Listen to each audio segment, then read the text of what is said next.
The children listened attentively. They loved these cold winter nights, when everyone sat by the warm, crackling fire, captivated by the stories Thorulf told. Today, he would take his eager listeners back to the rocky shores of Scotland, to a place that once belonged to the Kingdom of Norway. Many moons ago, a fierce battle over these ancient lands broke out. King Haakon sent the most magnificent fleet Norway had ever seen. But his valiant men not only had to face a bloodthirsty, determined Scottish army under King Alexander, they also had to fight the evanescent power of the elements.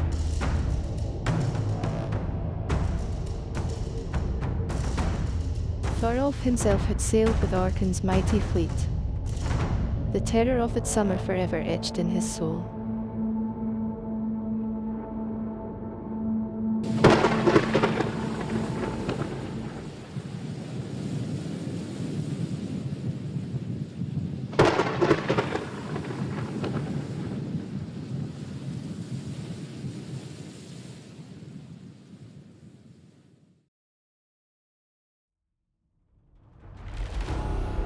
It was just after Christmas when the message reached us.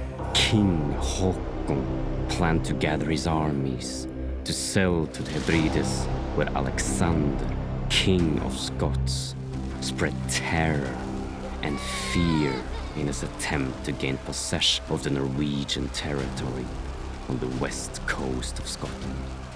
The brutality of these attacks, which saw innocent men, women and children callously murdered, angered Haakon. He was determined to rebuke Alexander sooner rather than later.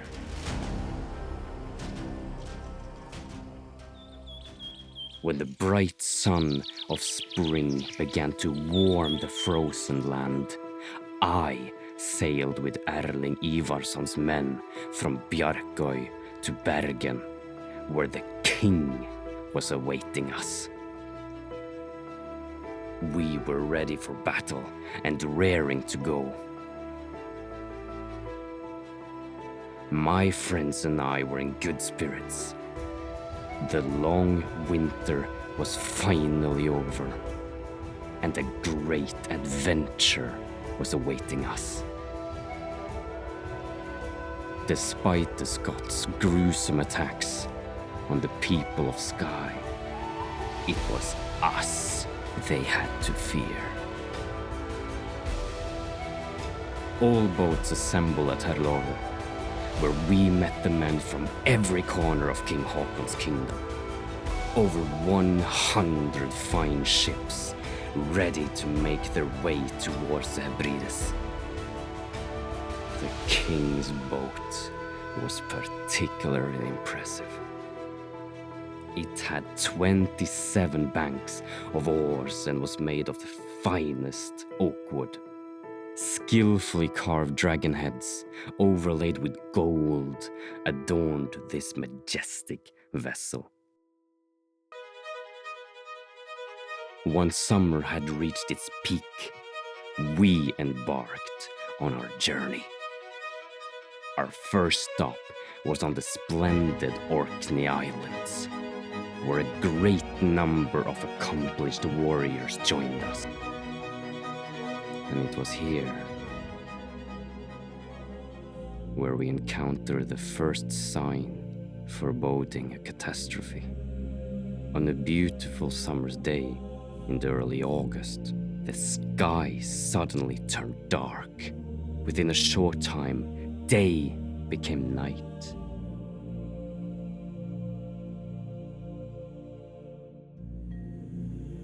We tried not to let superstition get the better of us, but everyone knew that eclipses are a dreadful omen.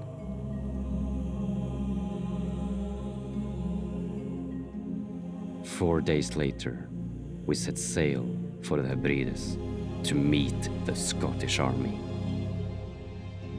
and our fates.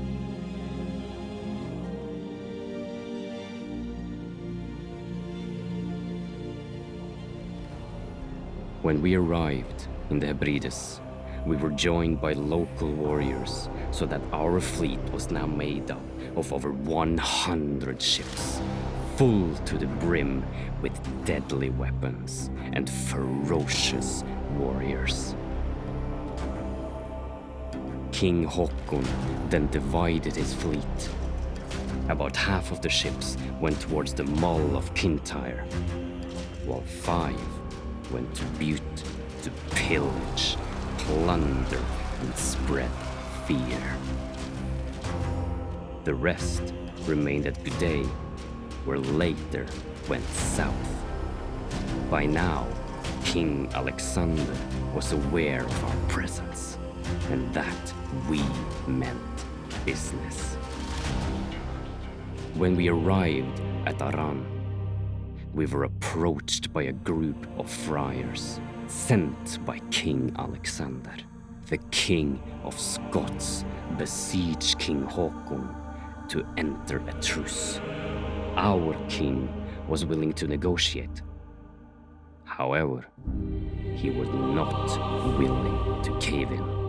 The talks continued for many days, even weeks. We kept our spirits up, but I began to feel increasingly nervous about the whole situation.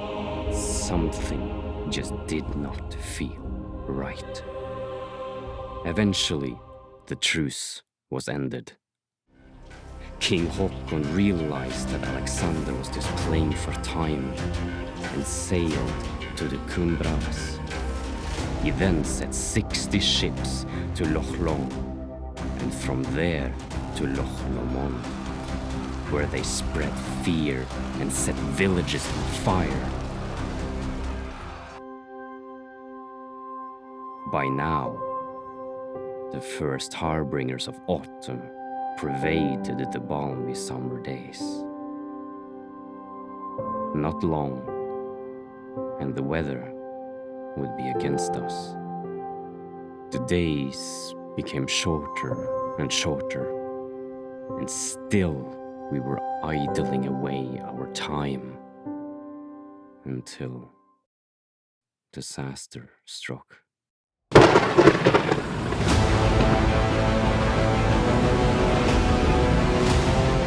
terrifying storm suddenly descended upon the firth.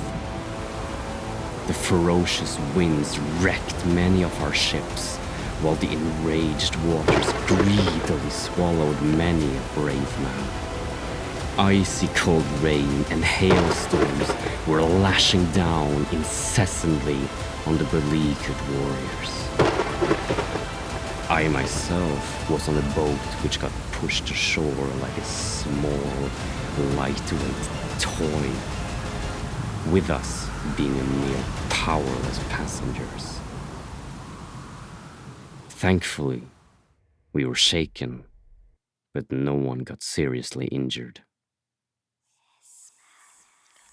This storm was so mighty and daunting. We were convinced it was conjured up by magic. This suspicion was reinforced when we saw that the Scots seemed to be unfazed by the elements' dance of death. Once they saw that many of our boats had run aground and the men were scattered all over the place, they assembled to attack us. We should have heeded the sun's warning when she turned black as a raven, but now it was too late. I was down at the beach, fighting alongside my friends. The clatter of swords, arrowing whistling through the cold air, stones hitting shields, shouting, screaming. Despite the repeated attacks, we managed well to defend ourselves. Some got wounded, but only a few got killed. I saw that many of our men were on a nearby hill. Others came from the Hebrides to help us. It was pure chaos. Then we noticed the men had been fighting on the hill, coming towards us. We assumed that they were retreating, so we began to retreat as well. It was only when we heard them shouting that we realized that they were not retreating at all, but joining us on the beach. The skirmishes continued for many hours. I had lost sight of my friends by now. I felt tired, but we all kept going and fought as hard as we could. Eventually, the Scottish armies fled. I think you could say that we won, but it did not feel like it. Exhausted, we returned to our ships. I hoped I would be reunited with my companions there. However, it was only the next morning when I found them. We went back to the shore to search for our dead. And it pierced my heart when I saw that they had joined their ranks. It was a gloomy atmosphere. There was nothing glorious about this battle and our achievement, or at least so it felt to me. Everyone was tired, worn out. The vicious storm was an enemy whose strength we were not prepared for.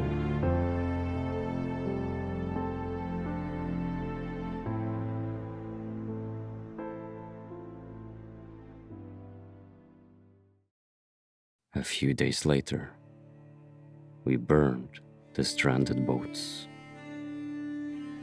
Those of us who made it through this ordeal alive returned to Orkney and then to Norway soon after. Around Christmas time, we learned that King Haakon had passed away. Also, Erling Ivarsson, in whose service I was, died just before Christmas. Haakon's son Magnus followed his father to the throne and eventually sold the Hebrides to King Alexander.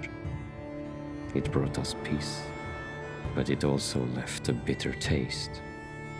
We had lost so much, and now it seemed in vain.